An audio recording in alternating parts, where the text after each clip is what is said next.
नमस्कार, उत्तराखंड की खबरें लेकर मैं हूं आपके साथ संदीप निरंजन सरकार। बुलेटिन की शुरुआत करेंगे उससे पहले एक नजर इस वक्त की सुर्खियों पर।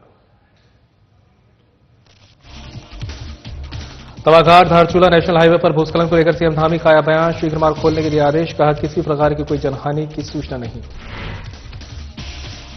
धूमधाम से मनाई जाएगी प्रवती गांधी इंद्रमणि बडोनी की जयंती। निकाली जाएगी लोक सांस्कृतिक यात्रा। सांस्कृतिक कार्यक्रमों का भी होगा आयोजन। मसूरी में 2 दिवसीय लंढौर मेले का हुआ आयोजन। स्थानीय उत्पादों, उत्तराखंडी भोजन और हैंडीक्राफ्ट की लगाई गई प्रदर्शनी। पिछले 10 सालों से हो रहा मेले का आयोजन। मसूरी में नगर पालिका ने शुरू की शौचालय को दुरुस्त करने की पहल। 23 शौचालयों को बनाया जाएगा हाईटेक। किया जा रहा है कूड़ा निस्तारण का कार्य। और काशीपुर की आईटीआई पुलिस ने चोरी की वारदात का किया खुलासा। मामले से जुड़े 3 चोरों को किया गिरफ्तार। 35 लाख रुपए के चोरी का सामान बरामद।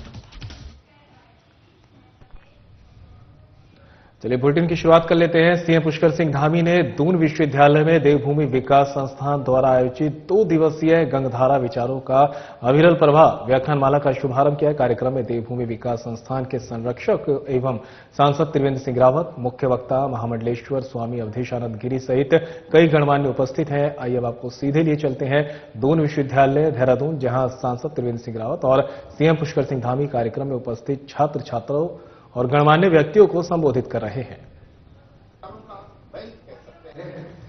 कल समापन में ऐसे हमारे आरिफ मोहम्मद खान जी, कल वो सायंकाल समापन कार्यक्रम में रहेंगे। 3 बजे वो प्रोग्राम होगा।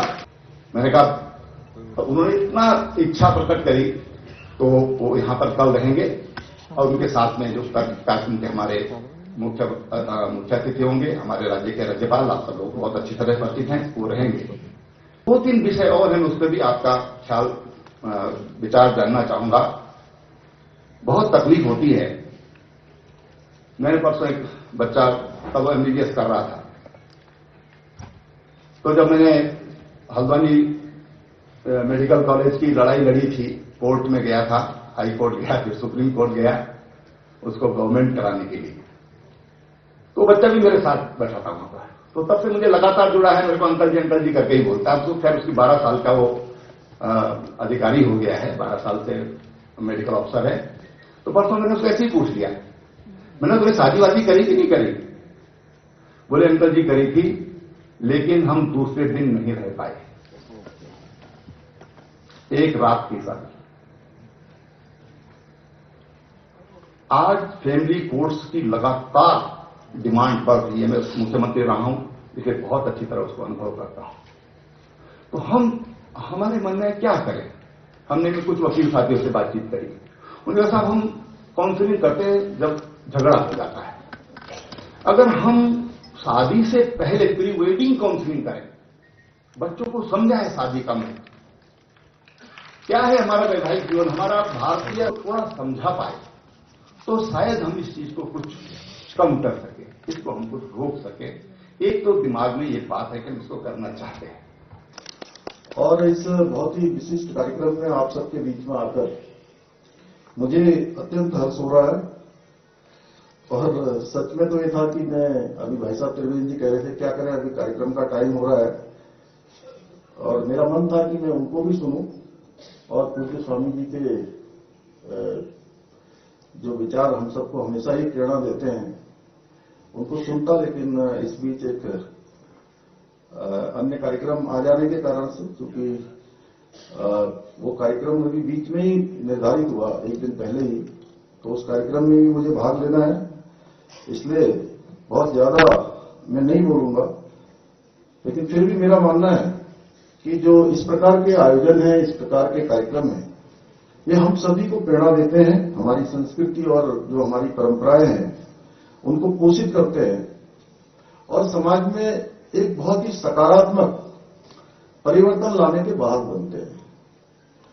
और इसके अतिरिक्त भी अभी अन्य कार्यक्रम भी, जब आदरणीय त्रिवेंद्र जी भाई साहब मुझे मिले थे, तो उस पर हमारी चर्चा इस कार्यक्रम के साथ साथ अन्य कार्यक्रमों पर भी हुई थी कि अन्य कार्यक्रम भी इस प्रकार के अभी आयोजित करेंगे, जो समाज के लिए, हमारे नौजवानों के लिए, युवाओं के लिए कहीं न कहीं एक मार्ग प्रशस्त करेंगे, उनको एक प्रेरणा देने का काम करेंगे। आगे बढ़ने का अवसर प्रदान करेंगे। मैं गंगधारा विचारों का अविरल प्रभाव जैसी ये विशिष्ट विचारों की श्रृंखला व्याख्यानमाला का आयोजन करने के लिए देवभूमि विकास संस्थान और दून विश्वविद्यालय को बहुत अपनी तरफ से बधाई देता हूं, बहुत शुभकामनाएं देता हूं।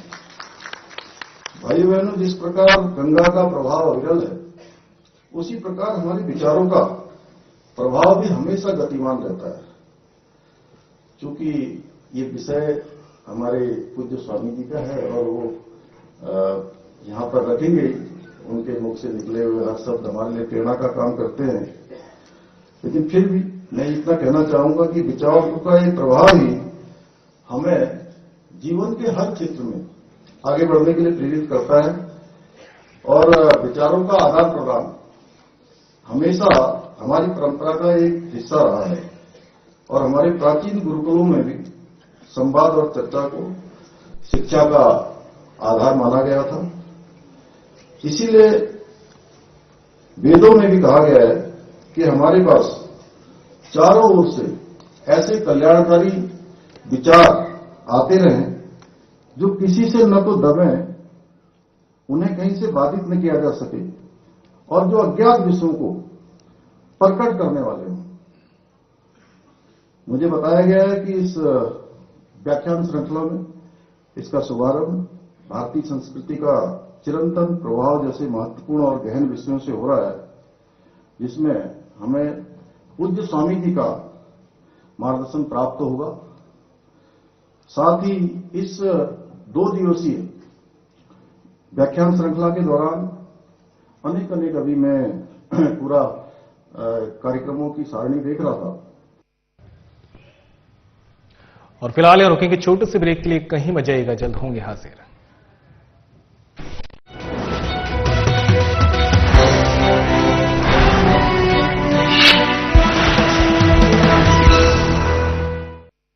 भूमि उत्तराखंड, ये पवित्र धरती हर वर्ष गर्मियों के महीनों में लाखों 4 धाम यात्रियों और श्रद्धालुओं का स्वागत करती है। सर्दियों में धामों के कपाट बंद हो जाते हैं, लेकिन इस दौरान भी 4 धामों की पूजा अर्चना उनके शीतकालीन प्रवासों में अनवरत की जाती है, जहां बड़ी संख्या में तीर्थयात्री दर्शन के लिए आते हैं। उखी मठ के ओंकारेश्वर मंदिर में बाबा केदारनाथ, पांडुकेश्वर के योग ध्यान बद्री मंदिर में बद्री विशाल जी, खरसाली के यमुना मंदिर में मां यमुना और मुखबा के मुखी मठ मंदिर में मां गंगा का शीतकालीन प्रवास होता है। 4 धाम के साथ साथ कार्तिक स्वामी, महासु देवता, मां हाट काली, जागेश्वर धाम, नैना देवी, कैची धाम सहित बहुत से धार्मिक पौराणिक महत्व के मंदिर हैं, जहां प्रतिवर्ष लाखों श्रद्धालु हर मौसम में शीश नवाने आते हैं। प्रधानमंत्री श्री नरेंद्र मोदी जी के मार्गदर्शन और मुख्यमंत्री श्री पुष्कर सिंह धामी जी के नेतृत्व में राज्य सरकार का संकल्प है कि श्रद्धालुओं के लिए इन तीर्थ स्थलों के दर्शन पूरे साल सुगम और सुरक्षित रूप से होते रहें। हमारी सरकार प्रयास कर रही है कि यात्रा शीतकाल में भी चले, ताकि चारों धामों के दर्शन का लाभ हमारे सभी श्रद्धालुओं को, देश विदेश के पर्यटकों को मिलता रहे। सर्दियों के मौसम में धार्मिक स्थलों के दर्शनों के साथ साथ उत्तराखंड में अनेक मनमोहक पर्यटन स्थल हैं, जहां यात्रियों को सर्दियों की खिली धूप, बर्फ से ढके पहाड़ों, निर्मल नदियों, झीलों की खूबसूरती का एक अलग ही अनुभव होता है। पर्यटकों की सुविधा के लिए सभी पर्यटन स्थलों और यात्रा मार्गों पर ठहरने की सुविधाओं और आवश्यक सेवाओं के पर्याप्त इंतजाम किए गए हैं। आइए आप भी इन सर्दियों में उत्तराखंड में आध्यात्म और पर्यटन का आनंद उठाइए।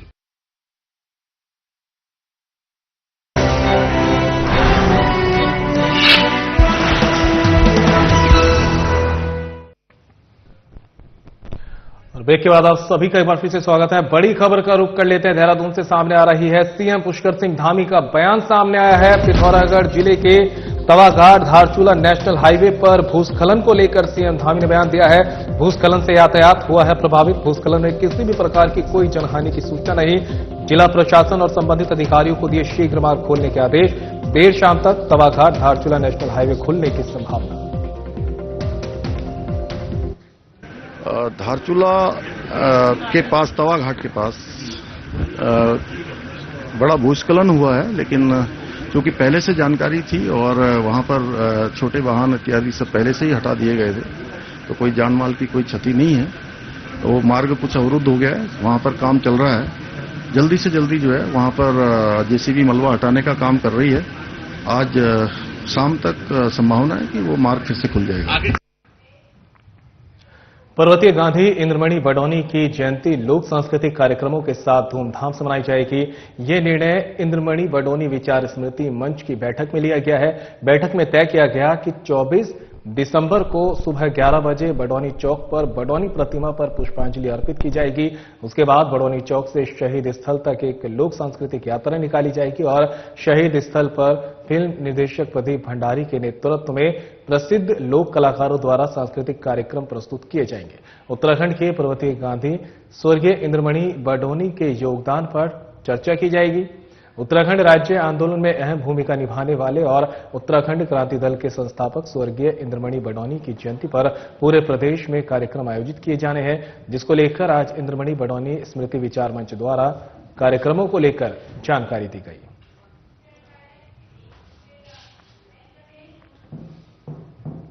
मसूरी के ऐतिहासिक चार दुकान क्षेत्र में 2 दिवसीय लंढौर मेले का आयोजन किया गया, जिसमें स्थानीय उत्पादों, उत्तराखंडी भोजन और हैंडीक्राफ्ट की प्रदर्शनी लगाई गई। पर्यटकों के साथ ही स्थानीय लोगों ने भी पहाड़ी व्यंजनों का जमकर आनंद लिया, वहीं स्थानीय उत्पादों की जमकर खरीदारी की।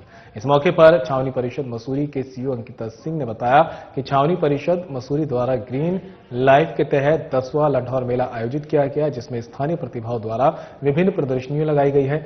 उन्होंने पर्यटकों से आह्वान किया कि अधिक से अधिक संख्या में आकर इस मेले में भाग लें और पहाड़ी उत्पादों का आनंद उठाएं। वहीं मसूरी व्यापार मंडल अध्यक्ष रजत अग्रवाल ने कहा कि इस प्रकार के मेले के आयोजन से स्थानीय लोगों को रोजगार मिलता है और पर्यटन की दृष्टि से भी महत्वपूर्ण है। वहीं कार्यक्रम के आयोजक संजय मिश्रा ने कहा कि पिछले 10 वर्षों से ये मेला आयोजित किया जा रहा है। इसमें स्थानीय लोगों द्वारा स्टॉल लगाए जाते हैं। पर्यटकों के साथ ही स्थानीय लोग इस मेले का आनंद लेते हैं।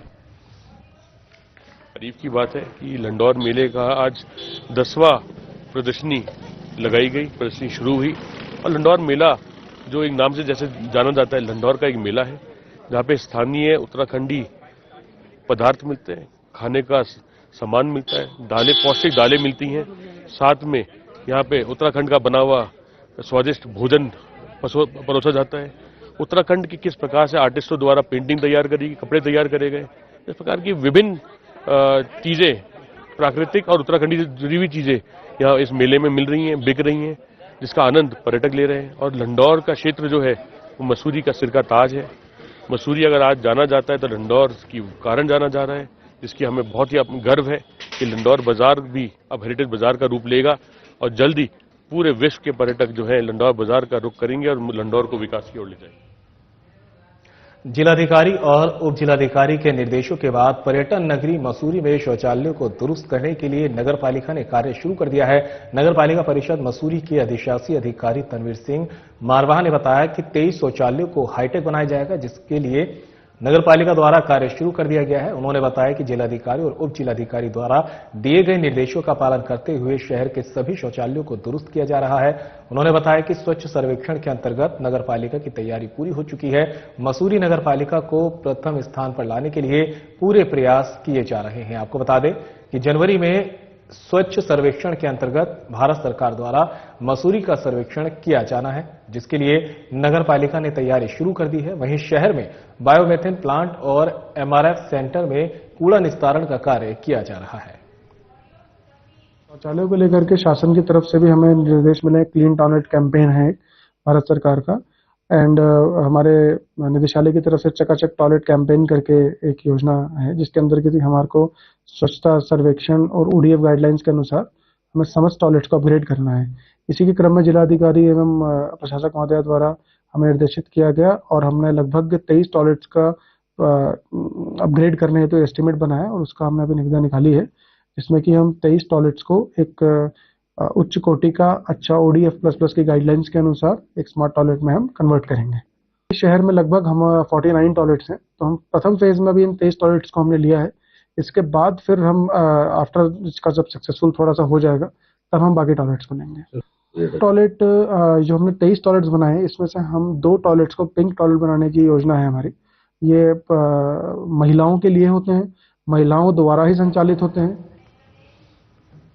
काशीपुर की आईटीआई पुलिस ने मात्र 2 दिन के अंदर चोरी की वारदात का खुलासा किया है। पुलिस ने मामले में 3 चोरों को गिरफ्तार कर चोरी का माल बरामद कर लिया है। मामले का खुलासा करते हुए एसपी अभय सिंह और सीओ दीपक कुमार ने बताया कि 19 दिसंबर को कैनेडियन स्पेशलिटी विनाइल कंपनी के स्टॉक से फ्लेक्सी के लाखों के 30,000 से अधिक रोल चोरी हो गए थे।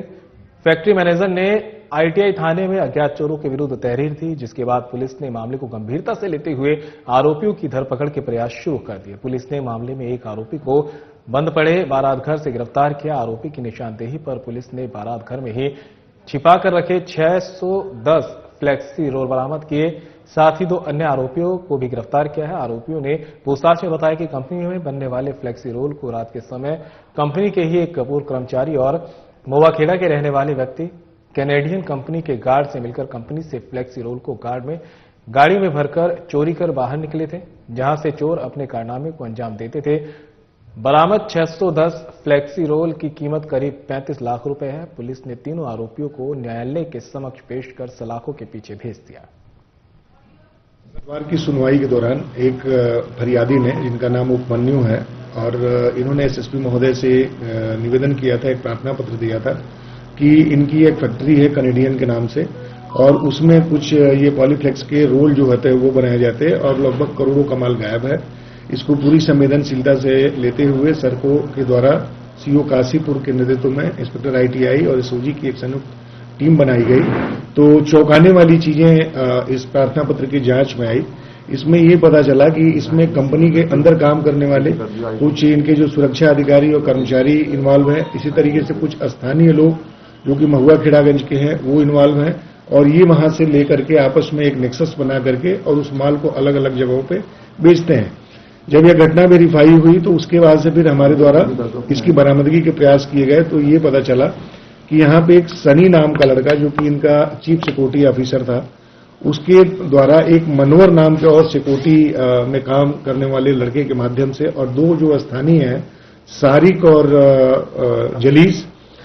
और जलीस को इन्वॉल्व किया गया। और इन लोगों के द्वारा एक जो डिलीवरी थी उसमें ये अमित सक्सेना और पंकज सक्सेना, जो कि मुरादाबाद के रहने वाले हैं, उनको दी गई है।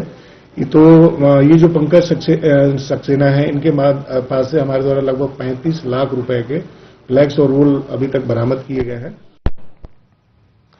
थल थाने के बुंगाछीना क्षेत्र अंतर्गत अल्मोड़ा निवासी एक युवक की निर्मम हत्या के मामले में पुलिस ने आरोपी को गिरफ्तार करने में सफलता हासिल की है। दरअसल शराब की दुकान में काम करने वाले अल्मोड़ा निवासी युवक की लाठी डंडे से मारकर निर्मम हत्या कर दी गई थी, जिस संबंध में मृतक युवक के भाई ने थल थाने में नामजद रिपोर्ट दर्ज कराई थी। मामले की गंभीरता को देखते हुए थल पुलिस ने 2 लोगों को हत्या के आरोप में गिरफ्तार कर जेल भेज दिया है। मामले का खुलासा करते हुए थल थानाध्यक्ष अंबिराम आर्य ने बताया कि मृतक की युवक और हत्या आरोपियों के बीच कमरा खाली करने को लेकर विवाद हुआ था, जिसके बाद बात इतनी बढ़ गई कि दोनों आरोपियों ने मिलकर अल्मोड़ा निवासी युवक को मौत के घाट उतार दिया। आरोपियों को न्यायालय के आदेश पर जेल भेज दिया गया है। साथ ही मामले में आगे की जांच की जा रही है। बुंगाछीना में वाइन शॉप में जो सेल्समैन था नीरज निर्मा, जो कि अल्मोड़ा का रहने वाला था, उसकी अपने मकान मालिक विक्रम सिंह उर्फ बबलू बिष्ट से कुछ कहासुनी हो गई थी, जिस पर बबलू बिष्ट वो उसके साथी राजेश गड़ा ने उसके साथ लाठी डंडों से मारपीट कर घायल किया गया, जिसे इलाज हेतु 108 के माध्यम से जिला चिकित्सालय पिथौरागढ़ भिजवाया गया, जहां पर डॉक्टर द्वारा उसे मृत घोषित किया गया। उक्त संबंध में मृतक के भाई गणेश सिंह नैनवाल ने दिनांक 20/12/2024 को उक्त दोनों अभियुक्तों के विरुद्ध नामजद तहरीर दी गई, जिसके संबंध में थाना थल पर मुकदमा पंजीकृत कर दोनों अभियुक्तों को कल दिनांक 20/12/2024 की रात्रि में मेलापानी तिराहे से गिरफ्तार किया गया है, और जिनकी निशानदेही पर आला कत्ल डंडा व मृतक का मोबाइल बरामद किया गया है।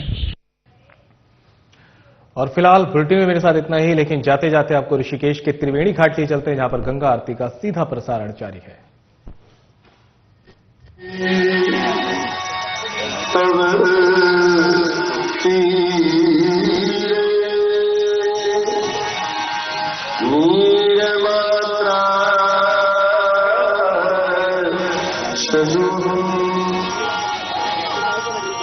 विगत विषय कृष्ण कृष्ण सकल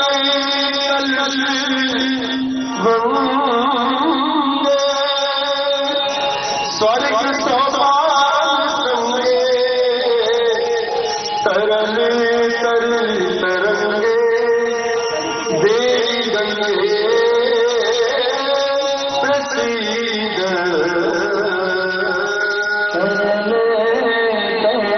तरंगे देवी गंगे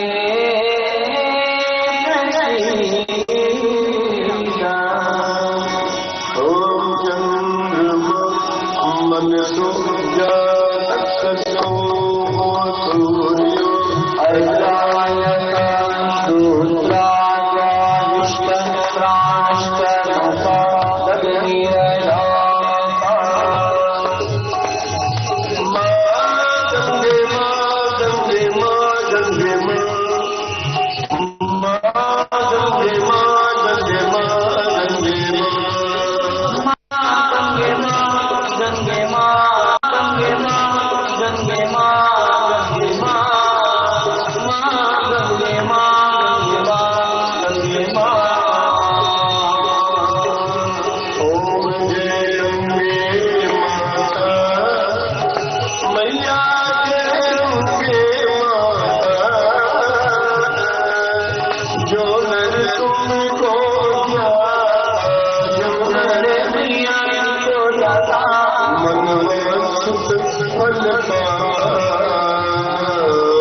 शरण पड़े